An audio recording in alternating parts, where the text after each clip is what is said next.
Hello, it's Friday again, so it's podcast time. So this week we are going to take you out and we're going to show you some of the projects that we have that are currently under construction, long term, not just repair. So we are going to go talk to my dad now, and he's going to show you some of the things that we have going on.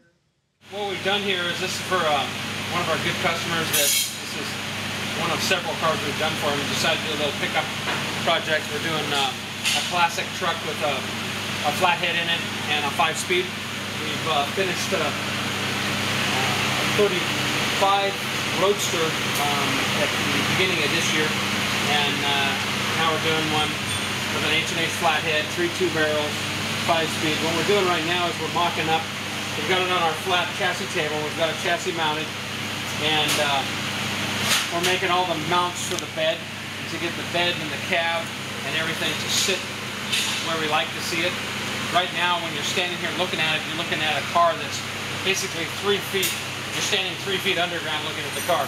So the perspective angles are always different, but we get a good idea of how cool it looks, the rake we've got it on and all that.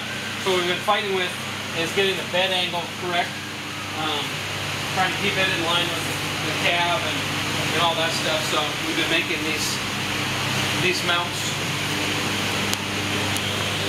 We're making mounts like this, steel mounts with a rubber mount on top of it, so that we're solidly mounted rather than using the original wood. The wood's up inside, and then we put these solid mounts on. Done the cab the same way. If you look underneath through here, you can see the cab mounts. You can see the cab mounts up there. So we're trying to stay consistent with all the mounting surfaces. There's some back here too. Where there's actually the wood mounts to the bed.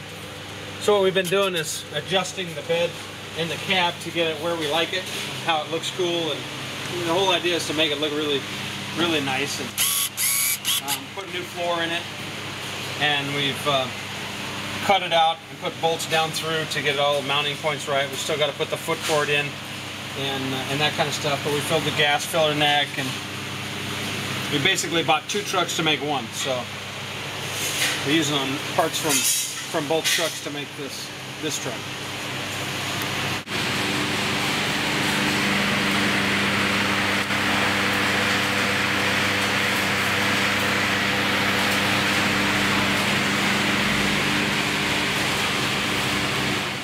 What we have here is a car that that Boyd built.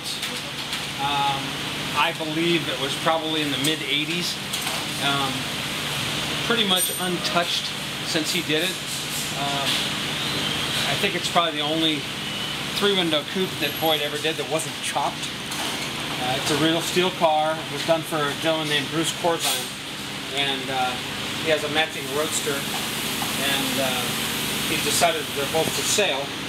But I thought it'd be interesting to show you guys what 1985 technology was. It's full independent front and rear, LT1 engine, very cool car. Or might be an L98 engine. Very cool car. I think it's probably only got a few thousand miles on it. Bruce didn't ever drive the car a lot.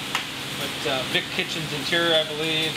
Just a real piece of history that's kind of going on the auction block, so it's kind of cool to see it. And we're just got it back here. It's been sitting for, best of my knowledge, I think the last time that we did some maintenance on the car was probably close to 10 years ago.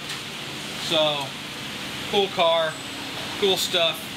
Just like people to see how things have come along from the 80s to into the 2000s. It's pretty crazy. It's still a cool hot rod, and it would be today. What I kind of wanted to show you, one, it is an L98 engine. It's an old Camaro engine, new Camaro engine at the time. Is the suspension. It's all billet aluminum. They carved all this stuff out, a lot of it by hand. This is some really cool stuff. It has been chrome plated. Originally it was red anodized, but this was all originally designed by John Butera. If you don't know who he is, he was quite a designer, quite a race car fabricator, and quite a hot rod and motorcycle builder. But the suspension is really cool stuff. It's stuff that still works fantastic today. We still have quite a few cars with this stuff in it that are still out there driving, and it's just really cool stuff. This is the technology that everybody thinks is new, and it's been around for a long time. When it's done right, it doesn't ever get old. What we have here is a 68 Camaro. We're redoing the chassis under. We're actually going to put a TCI front clip under it, and frame connectors and a 3-link, and an LS3 with a automatic transmission. So we're in the process. Got a bunch of parts out at the powder coater, and that's where we stand right now. But there's some parts over here. You see the frame connectors, and you got QA1 parts. You got boxes and boxes. It's like being at Christmas time. But what it's going to end up looking like is, actually it won't look like that. That's a 69, but this has got the same TCI chassis under the 3-link and the tube to the front, and an LS motor in it. So hope to get it in the same stance and looking like that. Changing the A-filler trim on this car to try to thin out the A-filler. It's just real big on the shells. They have an extra piece of trim that's about that wide. So first I made one out of steel, and we weren't real thrilled about it, so we went back to the stock piece, modified it, cut off the extra material we didn't want, bent a new edge on it, and then I ended up extending and capping the top portion that'll eventually meet up with the top cap that it will. So we'll see how it all comes out once it's all polished. So you can see these are the two pieces. This is the unmodified version. You can see a drastic size difference. This one just looks real square. Even though it has a good body line to it, it just seems kind of fat. And we're trying to refine this car down while using stock parts. You can see how much it's been extended to meet the top of the windshield. And, time to get started on the second one.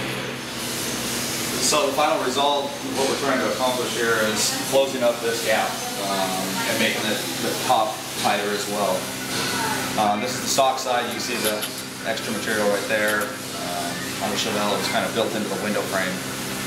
So on the other side, we've got the other one just about finished up. So on this side, you can see how much tighter the gap is, both down at the bottom and at the top. So that's kind of what we're shooting for, tightening up all the gaps. Who's line one? That's pretty much it.